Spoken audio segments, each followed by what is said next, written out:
It was also budget day inside the Capitol. Lawmakers taking that first step to decide how Michigan will spend your money. 13 on your side's political reporter Josh Albertus joins us now. Josh, you were in Lansing today. What did you hear?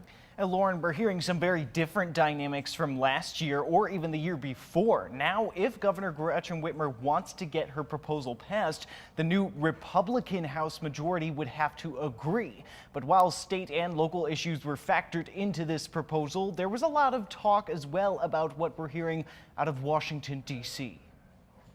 How will Michigan spend your taxpayer dollars? That's what lawmakers began the process of deciding Wednesday morning as those on the House and Senate Appropriations Committees heard Governor Gretchen Whitmer's proposal for next year's state budget. This budget will lower costs, create jobs, improve student outcomes, and support our seniors. Whitmer's administration proposing an $83.5 billion budget, up roughly $1 billion from the last budget that itself set a record. Proposals including money to continue things like free meals for school children and what the administration has branded as the state's working families tax credit. A tax on vape and non-tobacco nicotine products was also proposed, as well as over $500 million to help raise per pupil funding in schools to $10,000. But this year, getting proposals through will face a much different kind of hurdle. A budget that's $83 million, we're not seeing it go down. We're continuing to see it potentially ratchet up a little.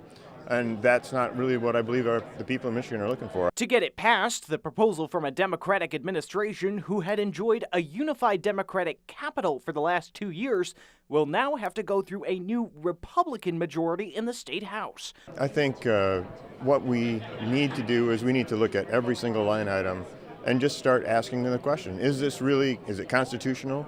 Is it in the law?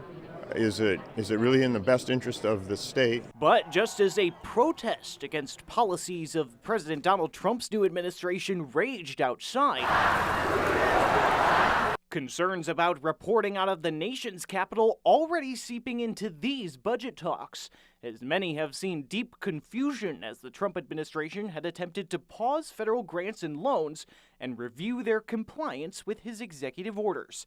Given that almost half of this proposed budget rests on federal dollars, the uncertainty was palpable from some lawmakers as they hoped to get started. I mean, it's incredibly difficult, right? I mean, we hear chaos and confusion, and maybe people are getting tired of hearing that, but the truth of the matter is when you even suggest that these funds are in danger or might disappear or departments are being reconsidered, that throws the entire system into survival mode.